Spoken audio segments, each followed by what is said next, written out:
Hey everyone, this is Rich from Rich CCG Bets. Hope y'all are having a great day. I think we're missing the big picture here, and I wanted to take a video kind of to just like talk about this event's my thoughts to you all. Let me know if you agree or not, but as per usual, I am driving to my LGS Monday night and we are having a car video.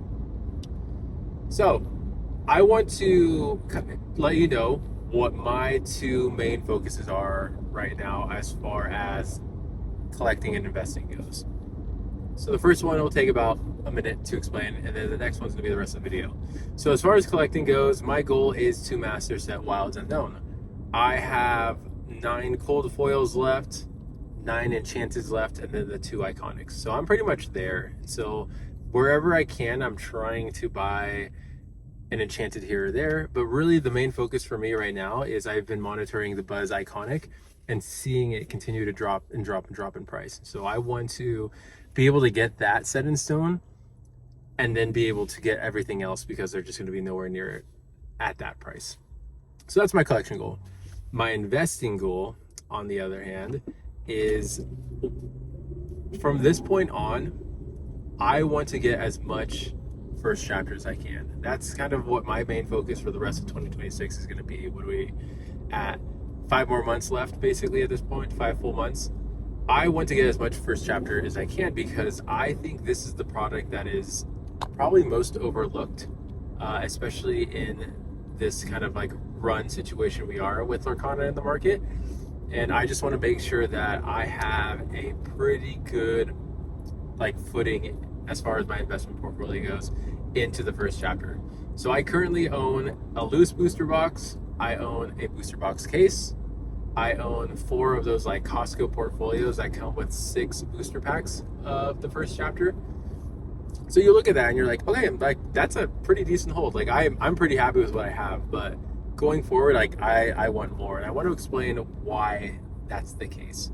But if you're new to the channel, hey, I'm Rich from Rich CCG Bets. I love talking about Lorcana. I love talking about numbers and data. This video won't really have too many visuals or anything like that. It's going to be more of a venting session, but if you like that kind of content, make sure to stick around and subscribe. And if you're already a subscriber, thank you for all your support. So I want to compare this to Pokemon, and I know it's not apples to apples per se. Pokemon has come up in a totally different way than what Lorcana does. Pokemon started new.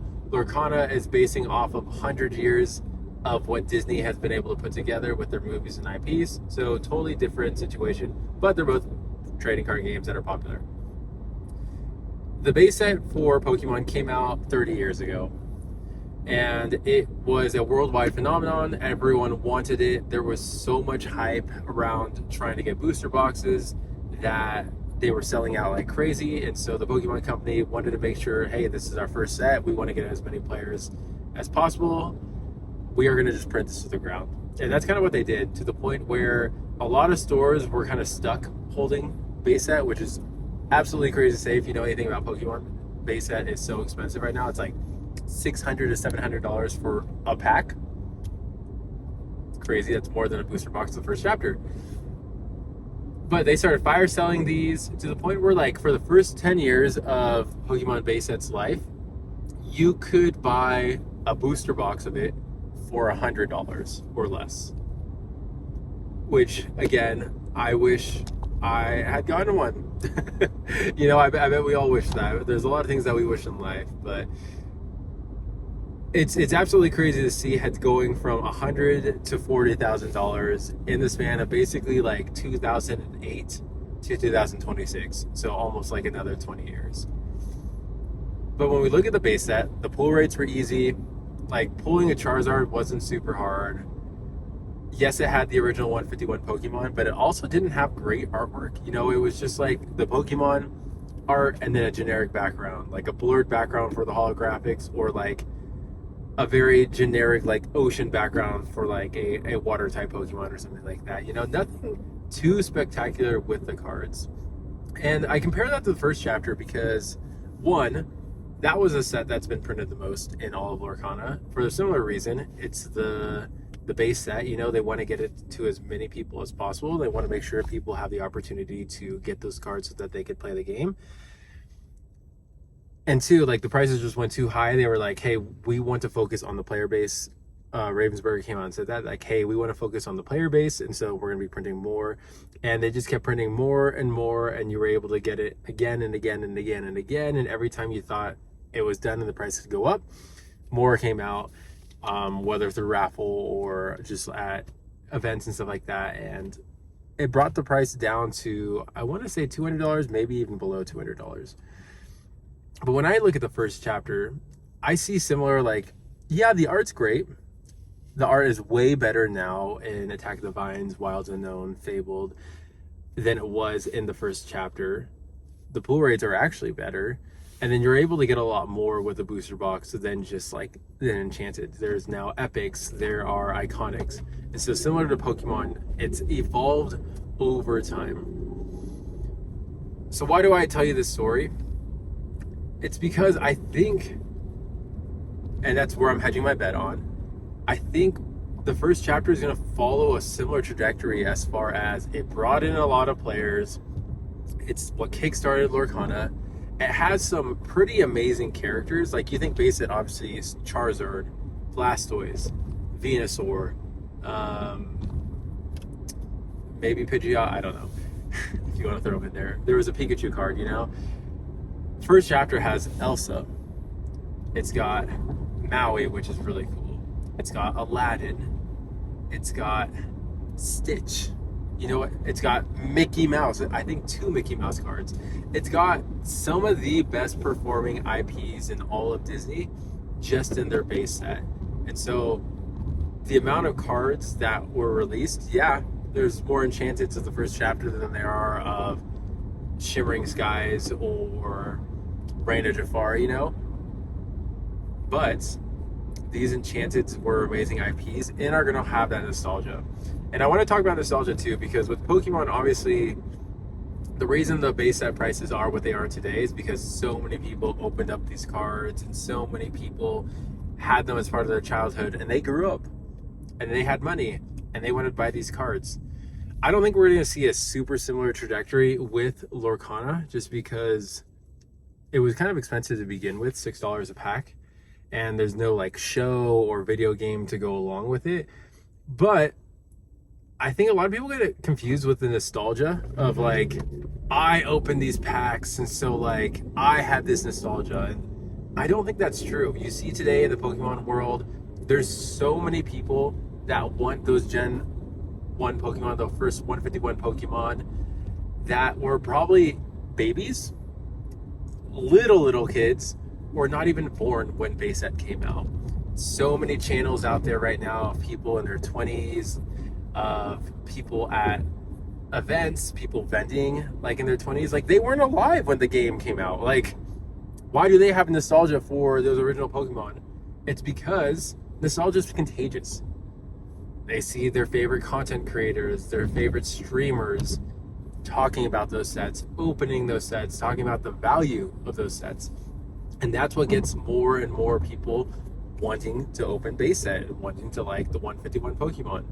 And I think we're going to see the same thing with the first chapter. The first chapter is like this, like, oh my gosh, like the first, like if you see a first chapter pack versus a Fabled pack, Fabled is worth more. There's the iconic, but people freak out more about the first chapter because it's like, whoa, that was the first one, like the Elsa, the greatest Enchanted to ever exist.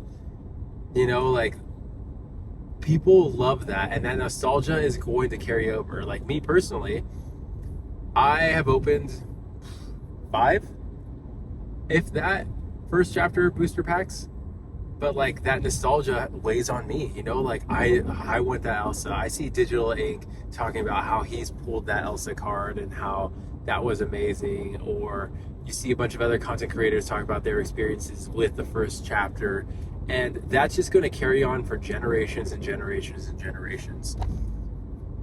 And because of that, I think the prices of these cards, these booster boxes, are going to grow. So if we take a look at like a booster box right now, I'll try to put graphics up, but if not, I apologize. Booster box is going for, I think, about like $420, $430 right now. That's about 100% increase from where it was at like the $200. last year when everyone was basically kind of done with the first chapter and done with Lorcana.